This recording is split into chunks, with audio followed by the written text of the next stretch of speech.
Уважаемые телезрители, здравствуйте! Продолжаем собирать инициативную группу в поддержку идеи увековечивания памяти жертв политических репрессий на территории нашей республики Мордовии, нашего Мордовского края.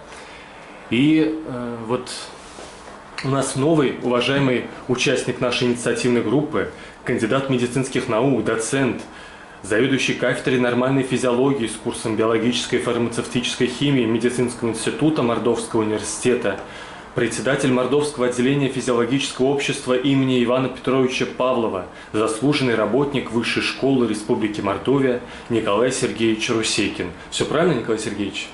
Кроме кафедры. Кроме кафедры. Хорошо, неправильно название. Да, прошу прощения, потом исправлюсь. Вот вчера Николаю Сергеевичу обращусь и к нашим телезрителям, что вчера брал интервью у Виктора Александровича Маргулиса, который тоже вошел в нашу инициативную группу, и забыл тогда сказать очень уместную вещь, что основатель кафедры теоретической физики Института физики и химии Игорь Геннадьевич Чугунов, он тоже поддержал нашу инициативную группу и сказал, что упоминать его как составную часть единомышленника нашего, но интервью по объективным причинам не смог дать, но тем не менее выразил нам свою поддержку и такое единомыслие. Николай Сергеевич, расскажите, пожалуйста, как эти политические репрессии, которые были в нашей стране, соприкоснулись с вами через ваших знакомых, родных. Что вы знаете об этом периоде? Я, конечно, читал много, что в Саранске, Мордовии очень многие пострадали. Хотя пострадали невинные люди. Невинные люди. Вот я скажу, у нас учитель начальный класс, у нас дома жил. Отец мой тоже учителем работал. Это в каком населенном пункте? Ну, в Сингаре. Угу. Он из Мордполя. А район какой? Старосинский район тогда был. Старосинский, Северослободский. Вот однажды приехал черный вон, говорят, там машина с кибиткой. И Данила Ивановича забрали. 2 года его не было. Какой год вы сказали? 51 год. 51. Вот его забрали, и через 2 года он приходит. После смерти Сталина его отпустили. Вот он рассказывал, что случилось, Данила Иванович. Вот меня привезли в Красловодск, начал допрашивать. Признавайся. Я говорю, что Лукаскина, да, Школьников бил Лукаскина. Нет, не то. Потом, говорит, меня привезли в Саранск. Опять спрашивают, признавайся. Не хотел разоружаться, враг, да, понимаешь? никак. Вот. Потом, говорит, один подсказал мне, признавайся, что ты английский шпион. Вот. Я сказал, да, я был английским шпионом. А где, говорит, находится Англия? Я, говорит, знать не знал. Вот я узнал, что английский шпион, и мне дали, говорит, 10 лет. Посадили в тюрьму. А когда Сталин умер, его освободили, что он какой-то английский шпион. Он за пределами Старосинского района никуда не выезжал. Вот так вот Данила Иванович пострадал. Да. А вот вы еще знали, и что в нашем университете тоже работали те, кто были репрессированы. Да, зав кафедры философии, профессор, я забыл. Ну, мы потом вспомним после, профессор, как-нибудь в будущем. У него ассистент, мы жили вместе в общежитии, в комнате, мы 4 жили. Я, Марков, Виктор Иванович Герасимов и Азрабкин. Вот он приходил к нам в комнату и рассказывал, что его тоже посадили, он 10 лет отсидел, потом реабилитировали, отпустили его, он работал зав кафедры философии, доктор наук, профессор у нас в университете. Хороший человек, тоже самое так же. Пришли, говорит, все. Я раз выступал, он же философ. Вот так, идешь и такую политику. Я читал же много в Саранске, многие пострадали. Многие люди пострадали. Где-то что-то не так сказали, арестовывать их, пожалуйста, сажать. Я знаю, слышно это. Еще я сортирую книги памяти, изданные Мордовской прокуратурой по профессиям. И я уже обнаружил, там есть врачи и ветеринары, которые были репрессированы, то есть в вашей профессии тоже Да, вы я знаю. поучаствовали. Вот, например, Иван Андреевич Агевкин, врач, написано, 19 ноября 1937 года осужден на 5 лет. Но это называется на 5 лет, а на самом деле многим продлевали до смерти Сталина. И Это дело врачей 47-49 года Да. в Москве, также многие посадили в тюрьму. Многие посадили. Что они неправильно лечили политических работников. Это неправильно.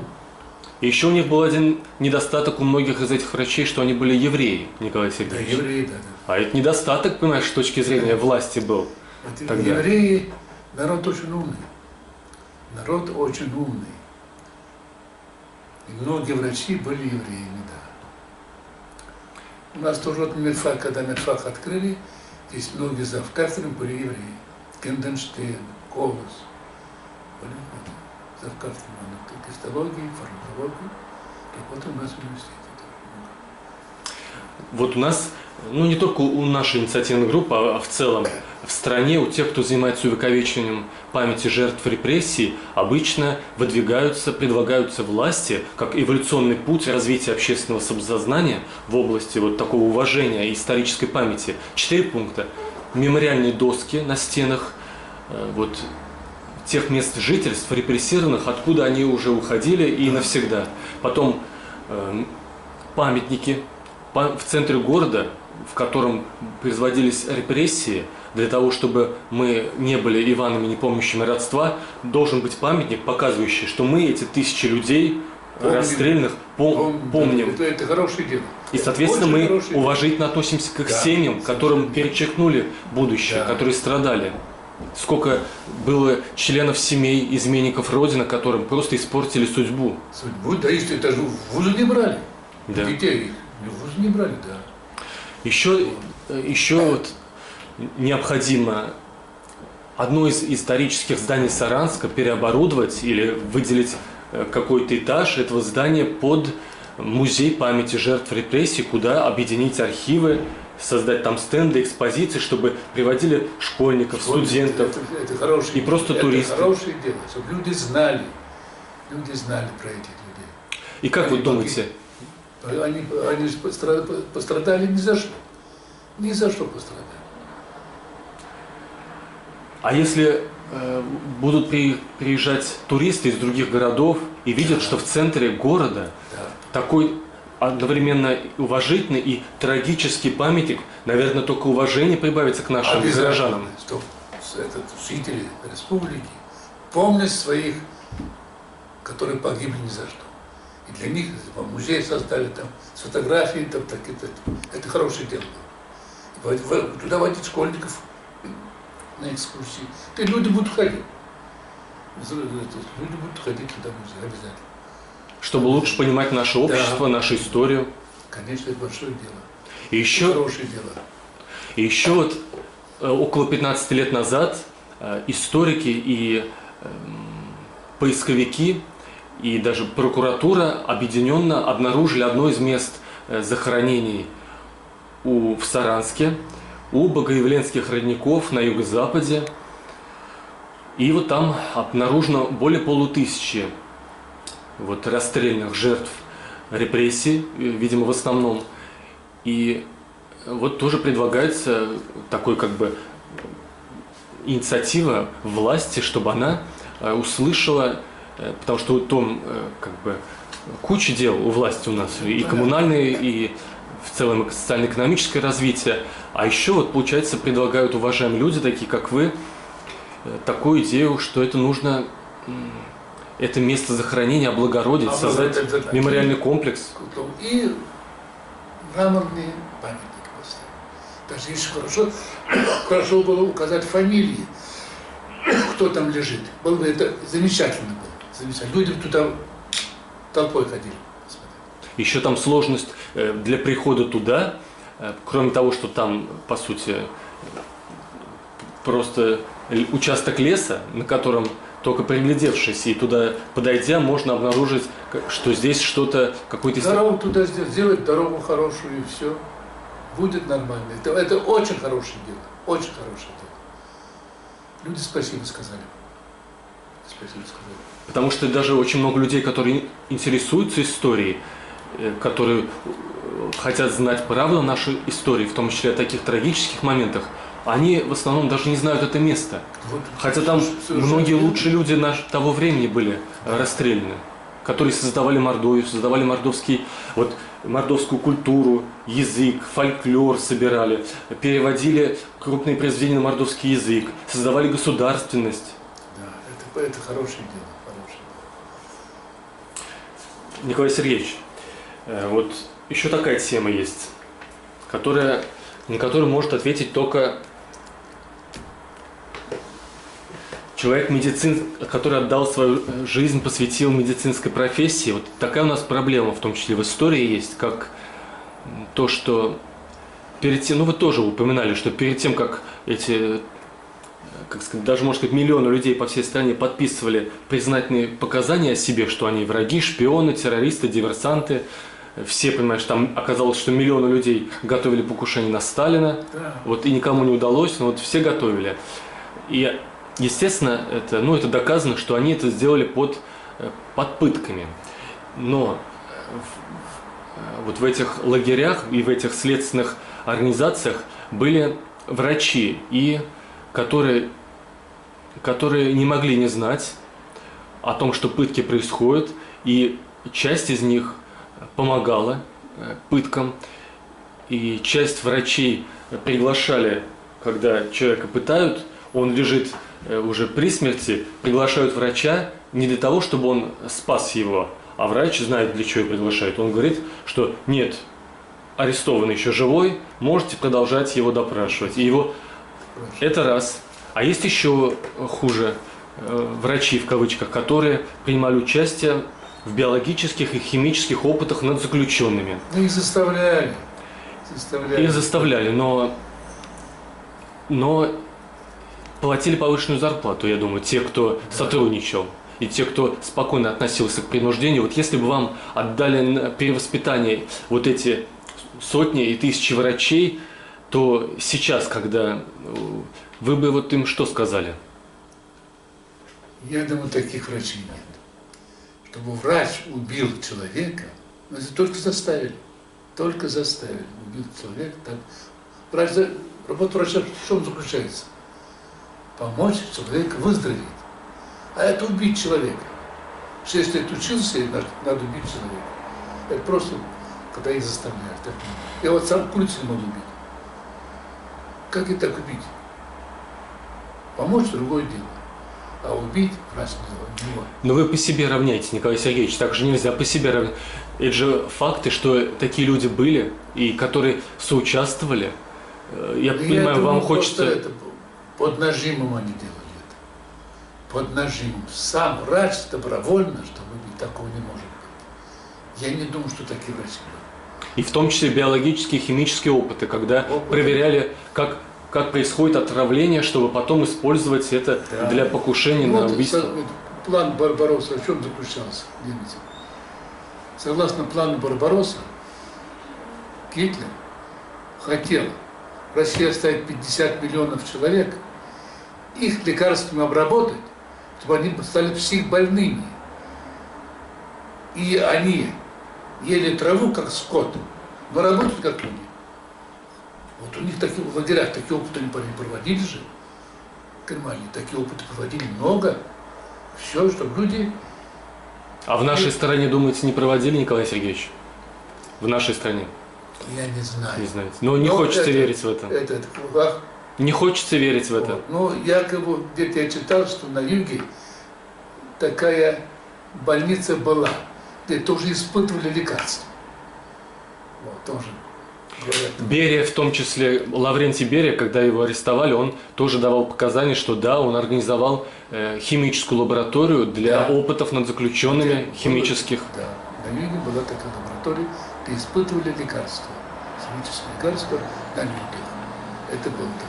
Причем не для того, чтобы создать лекарства, для того, чтобы люди жили, а вот именно для как быстро умерщвлить, как чтобы человек давал показания в результате химических.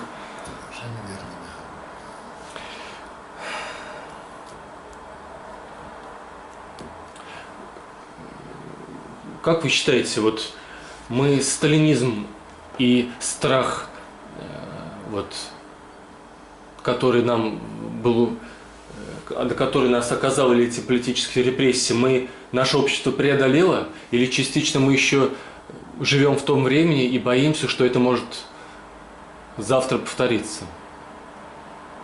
Я думаю, что преодолели. Преодолели. Сейчас, по-моему, уже люди высказывают свое мнение, не боятся. А почему большинство населения поддерживает Сталина, Николай Сергеевич? Почему? Дело в том, что Сталин ежегодно в марте месяце, все товары уценял. И продукты становились дешевле ежегодно. После войны. Потому что во время войны в несколько десятков раз загнали цены. После 1947 года. Вот. Ежегодно уменьшал цены товаров. Ежегодно. Это я знаю точно. Поэтому люди Сталину, вот я скажу, когда Сталин умер, у нас учителя плакали в школе. Учителя плакали. Я тогда маленький, первый класс, учителя плакали. Может быть, они не знали правды о нем? Конечно, не знали. Поэтому, конечно, не знали. Но знали, что цену он уменьшал ежегодно, в марте месяце. Вот это знали. А больше ничего не знали. А больше тогда не писались про это просто. Про репрессии не писались, потом стали, после смерти Сталина начали писать про репрессии. А как думаете, почему часть архивов, касающихся репрессий, до сих пор засекречена? И хорошо ли это, если мы не знаем вот этой жестокой правды, это же нам мешает развиваться интеллектуально? Потому что Сталина в Саранске не было, а здесь были ФСБшники, здесь решали вопрос о людях-то. Они же испытывали, они людей допрашивали и выносили решение. Тройка. НКВДшники, да. Тройка выносила решение. Расстрелять человека и все. Без всякого суда расстреливали. Поэтому а у них родственники все остались, Сверда, Саранский есть. Поэтому, наверное, пока не дают огласки этих документов. А нужно оглашать, как считаете? Я даже не знаю, как сказать. Для того, чтобы их потомки, они не виноваты в этом. Но чтобы про них писали, им, конечно, будет неудобно. Что, допустим, дедушка расстреливал людей политических. Дедушка расстреливал, мне, конечно, неприятно будет. Я думаю, лучше не надо. Николай Сергеевич, вот, допустим, есть человек, который убил из-за каких-то корыстных соображений. И есть его родственник, который не виноват, что у него как бы в семье не без урода.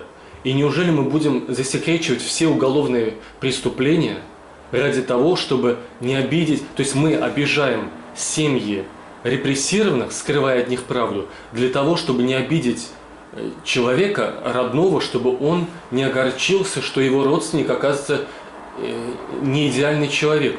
Вот это противоречие, оно ведь есть. Это противоречие, вот с этой стороны надо рассекречивать, потому что вот люди выносили решения, там, тройка, их тоже заставляли. Их тоже заставляли.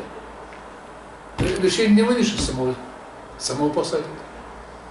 Вот с этой стороны надо люди, чтобы знали. И если посмотреть объективно, то в то время все общество было виновато в том, что это происходило, потому что поднимали руки за расстрел этих, поднимали руки, и не выступали против, не писали против, то есть по сути или молчаливо, или активно все общество, конечно, способствовало.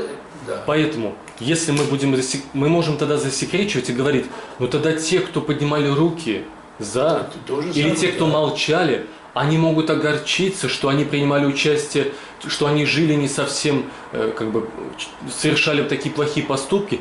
По этому основанию можно засекречивать всю историю. Это совершенно верно, это правильно. Потому что люди тогда боялись выступать против. Их тоже сажали сразу. И все, поэтому люди против не выступали. Вот с этой позиции, конечно, надо людям открыть глаза. Что так было. Так было. Это на самом деле так было. Сколько людей погибло? Сколько людей погибло. Невинных людей, что самое главное. И сколько ученых погибло. Вот братья Вавил, академики, тоже в тюрьме сидел. Тоже в тюрьме сидел. Академик. В тюрьме сидел тоже сталинист. Кто-то там из работников партии, кто-то умер. Все же умирают, всякие, болезни, всякие бывают. И вот его посадили в тюрьму академии. Конечно. Вы занимаетесь хорошим делом. Это хорошее дело, да. Память – это самое главное. Чтобы знать историю, это большое дело. Большое дело. Но сейчас вот у нас, я не знаю, вот я работаю недавно на медфаке, 50 лет всего. Вот. Сейчас да. Молодежь не знает историю нашей страны, не знает. И в школе что-то сейчас начали. Ведь вот проводили анкетирование в Москве. Повесть о настоящем человеке. Про кого? Там человек 10 спрашивал, никто не отвечает. Только один сказал, Моресев, да, это Лёгкий. Потому что, откуда ты знаешь? А я потом в исторический поступаю, он историк поступает, а другие не знают историю. Сколько наших людей, героев, да, не знаю. Николай Сергеевич, по поводу вот тех, кто шли на таран, спасая да, Родину. В одном из 2 томов книг памяти, которые издала прокуратура Мордовская, там был человек, тоже наш земляк, когда его подбили, он упал самолет, а сам спрыгнул и упал на землю, и потом стал возвращаться к своим, его арестовали, заставили признаться, что он иностранный шпион, и он специально сюда возвращается, чтобы... Или он на самолете уже вернулся на место. То есть были те герои, которых вот наша как бы бездушная часть сталинского руководства направила в лагеря, хотя они тоже были... То есть, открывая архивы, мы узнаем еще столько геройства в нашем народе. Много людей пострадали невинно. Вот у меня отец рассказывал. Первый год войны винтовок уже не было. Им дали на 4 одну винтовку. С силом отец пошел воевать. Они, говорят, на мотоцикле с пулемета у нас скачали. Отца ранили, он 2 суток лежал на земле. Мороз были в 41 году. Никто не собирал раненых. Потом через 2 суток старик идет на лошади. И его подобрал отца. Но, правда, вот это собрал шинели, чтобы замерзнуть. Но 2 дня, да. Вот. Но все равно он пришел. Вот старик подобрал, потом отец лечился. Так и легкий. Но 56 лет умер отец после него. От военных так и умер. Легкие простыли, и отец умер. То есть вот это отношение руководства к людям, оно проявляется, и как вот в репрессиях, вот это огромное, вот это ужасное преступление, так и вот в таких, и потом это продолжалось во время войны, получается, да, не ценили. Конечно. Нужно набрать, сформировать какой-то вот, нужно послать в атаку. Набрали, оружия нет, иди, лишь бы я отчитался, что я выполнил приказ. А то, что вас там убьют, там, это мне уже, я на переформирование поеду, мне новых не берут. Почему они тоже, это вот сверху донизу, вот этот страх, нужно выполнить формальность, да, чтобы тебя не обвинили во... То есть вот эта паранойя везде искать врагов, шпионов, террористов. То есть, террористы это плохо, но когда миллионы людей объявляются террористами, диверсантами, шпионами. Да. И вот вы говорите, что историю сейчас плохо знают. К чему это может привести? Вот это незнание и неинтерес к истории среди, в том числе, молодого поколения. Надо же наших героев уважать надо. На их пример воспитывать своих детей потом. Они не знают. Александр Матросов. Вот тоже лед, только Смоленск. Люди шли на смерть ради победы, верно? Сознательно шли, чтобы вот так вот. Это большое воспитательное дело. Чтобы они потом рассказывали своим детям. А сейчас что-то совсем забыли про это. Даже в школе рассказывали, все время рассказывали. А сейчас Это плохое дело. Это плохое дело. Надо о наших героях, которые дали жизнь, чтобы наши, и сейчас молодежь знала, и чтобы потом их дети тоже рассказывали детям своим. Это большое дело. И в частности, вот музей памяти жертв и мемориальный комплекс этому будет способствовать. Обязательно. Это хорошая воспитательная работа. Это хорошее дело. Очень хорошее дело. Уважаемые телезрители, я напоминаю, что в нашу инициативную группу вошел такой уважаемый человек, как Николай Сергеевич Усейкин, кандидат медицинских наук, доцент, заведующий кафедрой нормальной и патологической физиологии с курсом гигиены Медицинского института Мордовского университета, председатель Мордовского отделения физиологического общества имени Ивана Петровича Павлова, заслуженный работник Высшей школы Республики Мордовия. Николай Сергеевич, спасибо вам большое. Приходите в любое время.